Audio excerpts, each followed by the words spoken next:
Welcome back to another episode of Positively Black. It's been a while that we've had a chance to record a video. What have you been up to?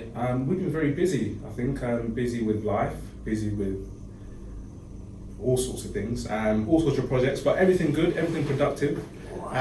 But we are back, and I'm very glad to be sat back with you again, Will. Same here, bro. And just wants to ask you probably the most important question of this video: how are you going? I'm doing all right, really.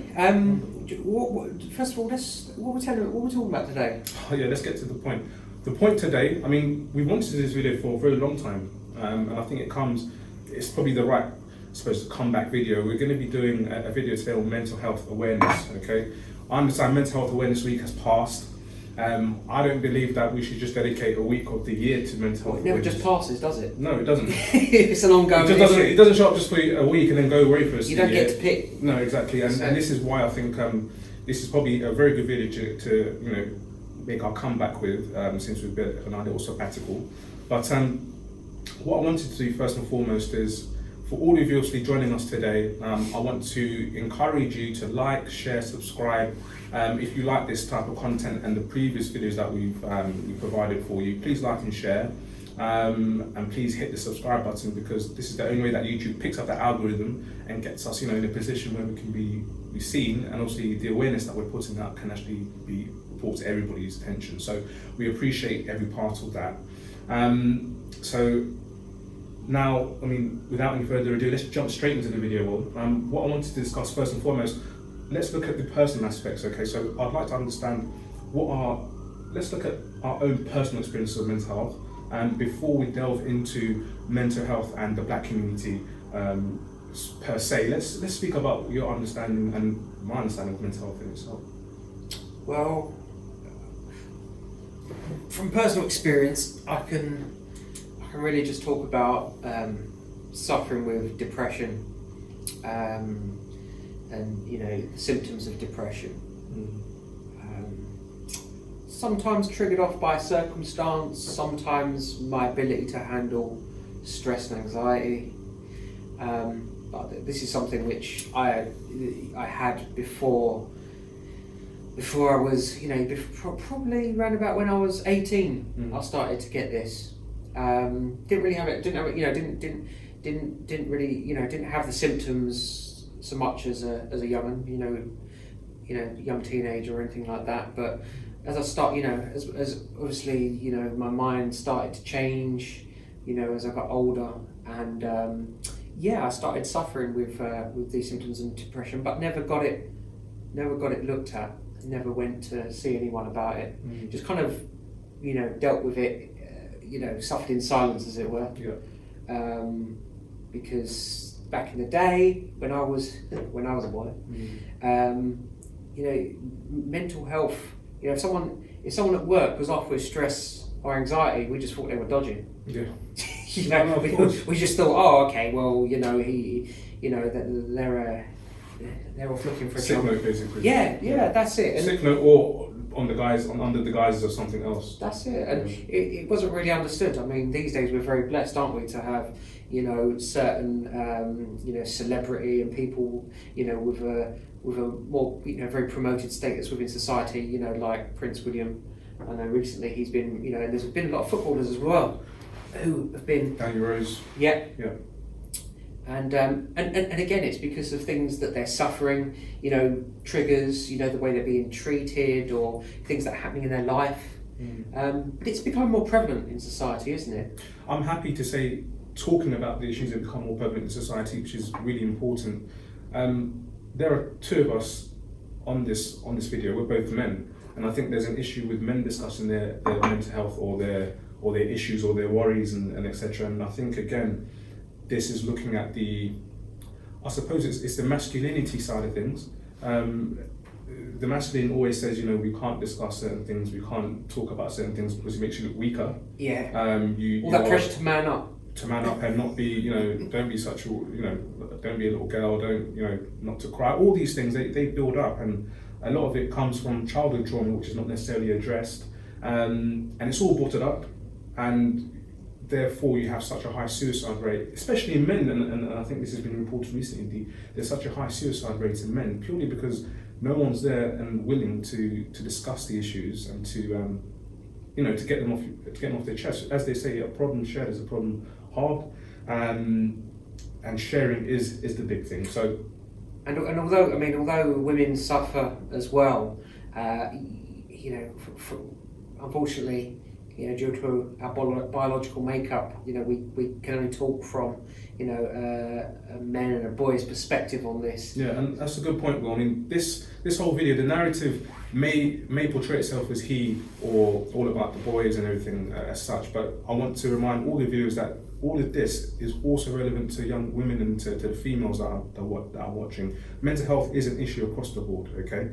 But what we're aiming at in this video is talking about perspective. Talking about from our perspective as men. So again, the narrative will be that. So again, thank you for sharing your experiences with mental health.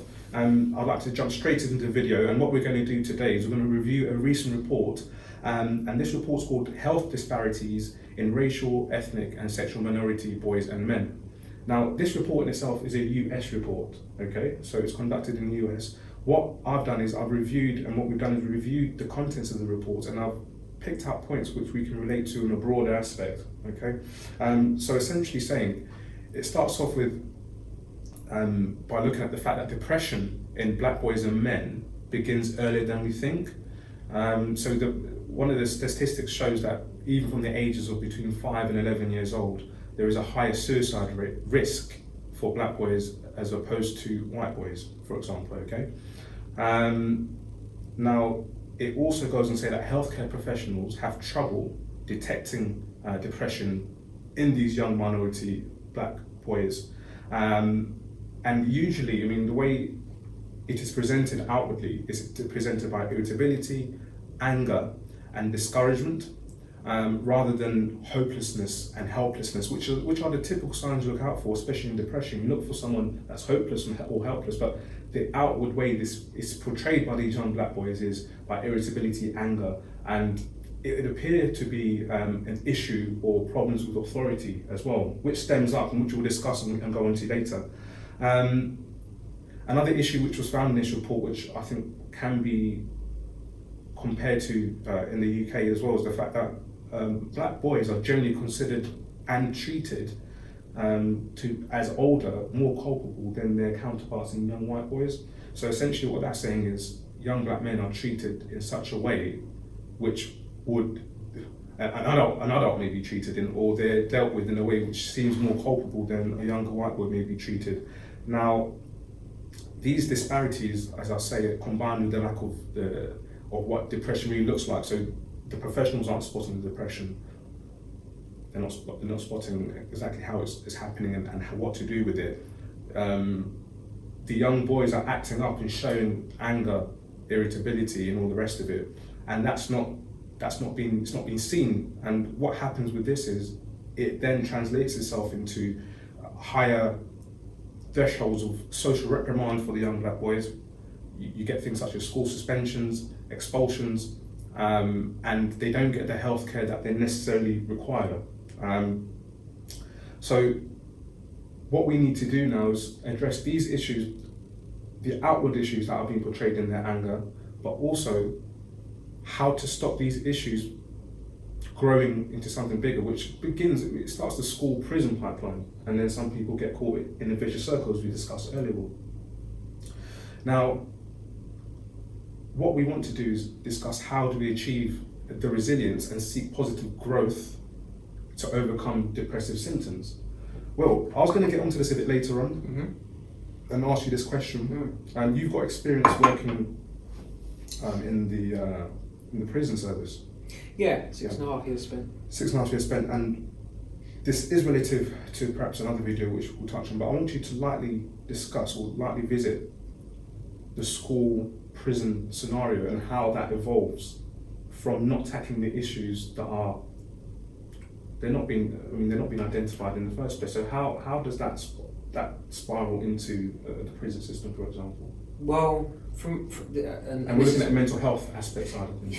Yeah, purely from my experience, back when I was at school, I mean, I wasn't really a role model pupil myself, so I narrowly missed out. Probably because I didn't get involved in a gang or anything like that.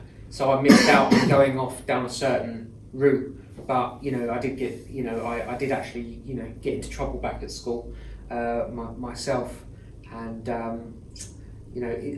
when I was in the prison service, there were certain things I would, come across. I mean, I would speak to young people, and there were common,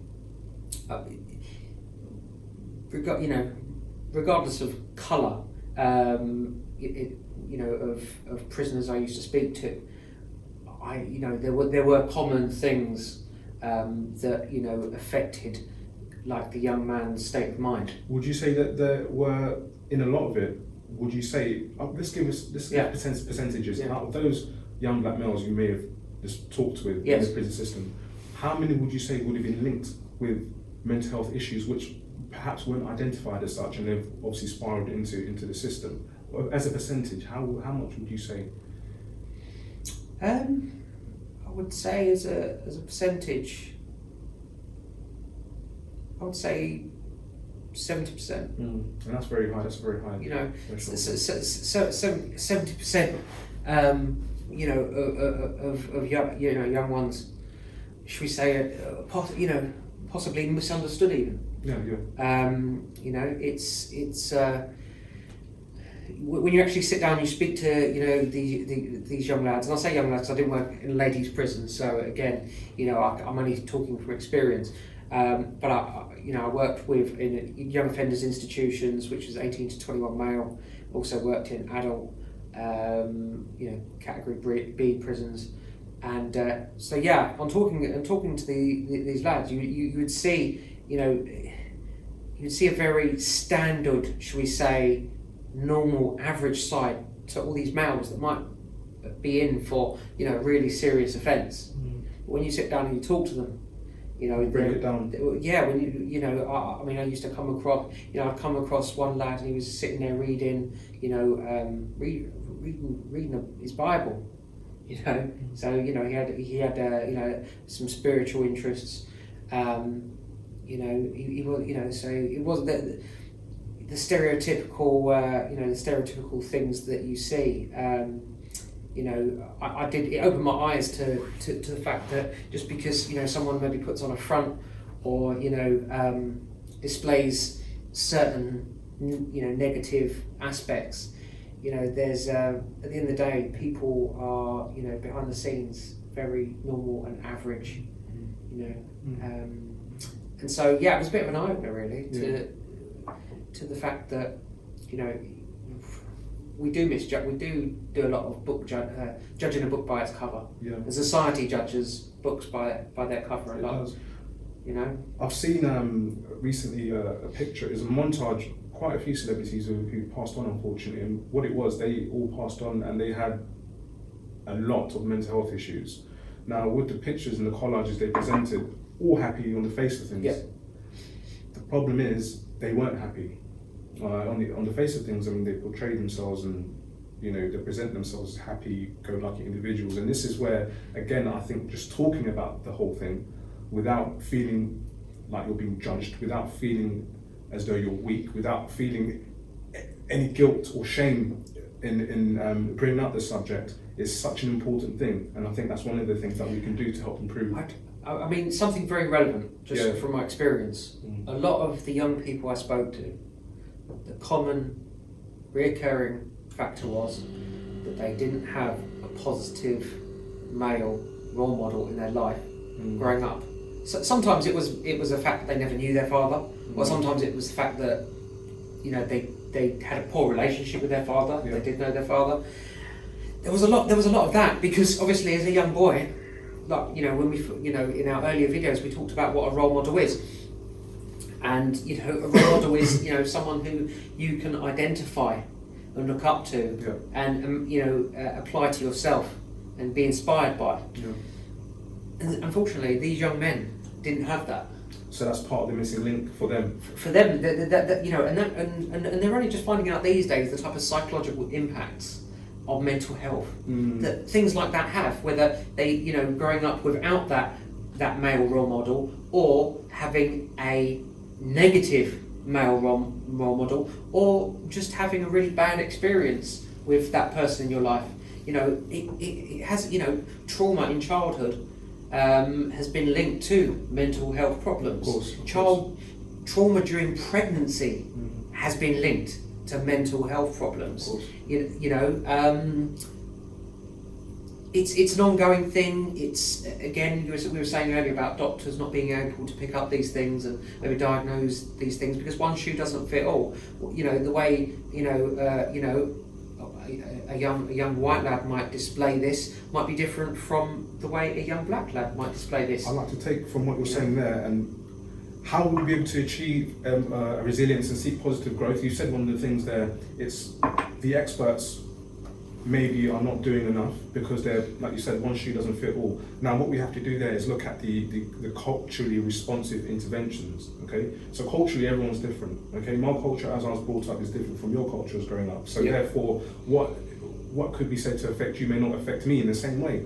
Now also another point you picked up on was the whole masculinity aspect in the sense that when a young man or young woman is separated from their father and these issues are ingrained and they have the whole absent father, this can also this can also bring up in later life mental health issues. What we need to do is promote a less rigid notion of masculinity. Now, on two fronts, the notion of masculinity in the sense that a young man cannot discuss his feelings openly about how he feels because he's not going to be the man, okay? Or taken seriously. Now, that has to go. A young man should be able to be in any situation from when he's from the age of a toddler, be able to express himself in a loving environment and be given the opportunity, because, you know, all of that basis, all that love will make you, when you become an adult, you start to deal with things differently. Okay, you can handle your emotions. We're a mold of, you know, of our upbringing, and you know. So my point there is, I do agree. A lot of it is maybe perhaps with absent fathers and things like that, but we have to address the whole notion of what masculinity is, because I think in this, for where we are now, masculinity isn't just about being, you know, I am man and I do this. Masculinity should be also about being opening yourself up to discuss how you feel. Really important, especially with mental health. Okay, I'm going to move on a bit further and go on to look at what we can do to help reduce depression. Okay, and just to point out, myself and Michael, we are not. You know, we're not giving medical advice. No, not medical health advice at all. Well, you know, we are talking purely from experience, and also there is very common advice that you can see on the NHS website, or, you know, WebMD or similar. You know, the things that we're going to talk about are, should we say, the general knowledge. So just to make it clear that we're not going to, you know, we're not going to be giving medical advice throughout this video. Yeah. So I mean, what can we do to help reduce the depression? One of the things that we can discuss and look at is educational courses on cultural bias and depression in black boys and men. So the cultural bias we discussed earlier is, we've all been, whether you're African, whether you're Caribbean, whether we're looking at the border aspect, you're Asian, whether you are white, whatever you are, okay? We all have different traditional and cultural beliefs and programming, okay? So with those beliefs and programming, what we need to do is try to introduce more educational courses, particularly for young black men, because what they're exposed to is different from what everybody else is exposed to when you're growing up. And again, we did touch on the medical experts. They also need to receive the right training to identify different issues and aspects from a broader sense, from different cultural backgrounds. Yes. Not just to look, again, I'm not sure how the training goes when you go to medical school, etc., for the 7 years or however long you're there, but it can't be just broadly looking at something, because it has to mirror each of those individuals who are brought to you. So it has to be important for the medical experts.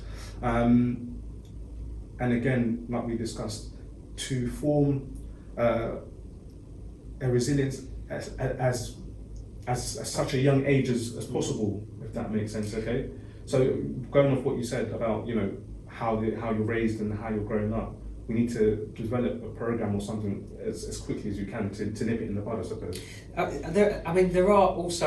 There are common things that affects us as humans, regardless of whether we're black, white, Asian, whatever we be. There's there's important things like getting exercise. Yeah. As I say, we're not giving advice here, but this is common knowledge that exercise is a very important thing for mental health. Yes. Okay, it releases endorphins, it makes you feel good, keeps you active, and it can motivate you.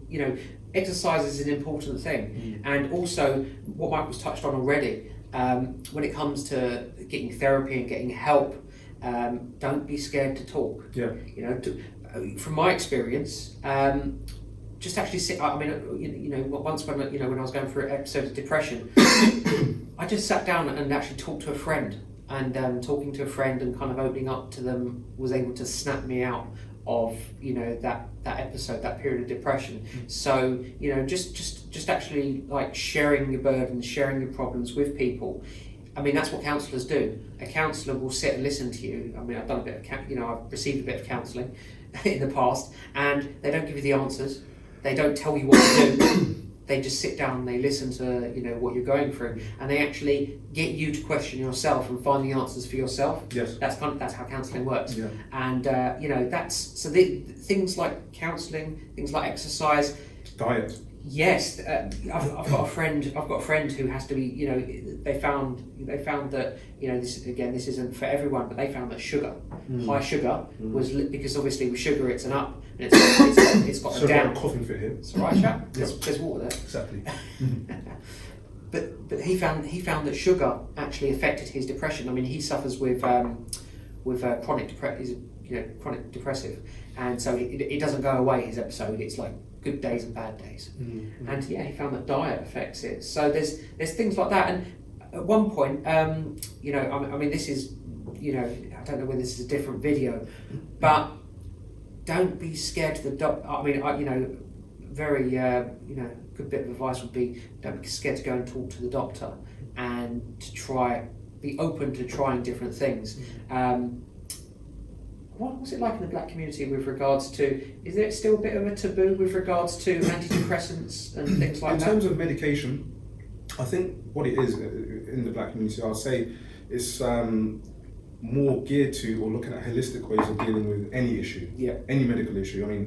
First and foremost, from my experience, I'm talking here, if I never have a headache, I haven't taken a paracetamol in maybe last 4 or 5, I don't know. Same my wife, she hasn't got touched I don't take things, anything like that. So, your question there, what I'd like to say is, look, as a youngish black man, I'd like just to confirm that we all have to take the responsibility as leaders to make that change. So whether you are part of a community or as we are a community as Positively Black, we are taking lead or being leaders and putting these taboo subjects and openly discussing them and urging you to openly discuss any issues that you may have in terms of your mental health, because it's of peak importance.